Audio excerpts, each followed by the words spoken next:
Tapos na tayo. So, salamat sa lahat na nanonood. Hoy, yun na lang nakuha na ko. Nakalimutan ko sa kaka-insenso ko eh. Sa sobrang pag-insenso ko, nagseryoso kasi ako, hinahanap ko talaga kung totoong merong. Kasi ang kwento ninyo, yung mga nagtatrabaho sa inyo ay natatakot.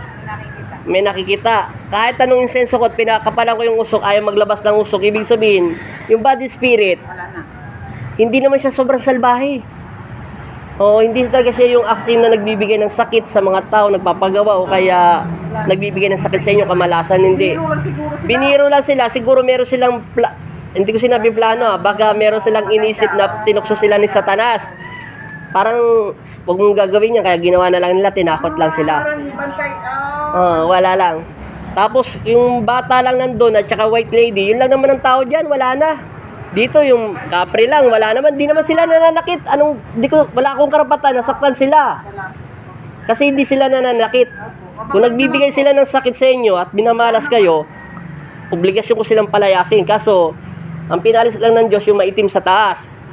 Pati yung patay doon. Pero ito, aalis lang yan, pupunta lang dyan sa malaking punong yan. Pagka wala pa rin ilaw yan at umabot pa ng 6 na buwan, babalik siya dyan. Pero hindi siya mananakit. Oo. Kahit konting ilaw lang. Kung sasabihin nyo, bahay nyo, sa posisyon ng bahay nyo, wala naman masama. Hindi naman masama yung bahay nyo. Wala naman ako na sasagap na negative energy. Walang energy, walang nasa balance lang. Eksakto lang naman yung doon. Kaya pala doon. Simula doon, hanggang dito, hanggang kanto lang, wala na. Pagdating dito sa linya nito, wala. Kaya walang gano'ng nagpaparamdam sa inyo kasi alam nang nakatira dito na mabait kayo, yun lang. Lahat ng tao mabait, kaya baka sabihin may makapanood sa inyo, baka sabihin, mabait lahat ng tao pag tulog.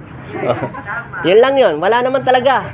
Kasi kung may kamalas-malasa, maghihirap sila sa buhay, maghirap kayo, babagsak lahat ng bagay, hindi naman kayo nagkakasakit eh, eksakto lang naman. Yun lang naman ang nag-balance doon, yung isa dyan at saka sa taas, wala na. Kasi uusok yan, liliyab yan, maniwala kayo sa akin, at saka yung kandila nyo, mga luluha siya na luluha, pero wala siyang binibigay. Kaya medyo 100% yung pag-insenso natin. Magbibigay lang ako ng tubig, yun lang. Maraming salamat sa inyo, God bless. Wala naman talaga tayo. Mega shoutout sa inyo sa YouTube channel. Thank you. Salamat din. Thank you so much. Thank you. Bye-bye. Thank you.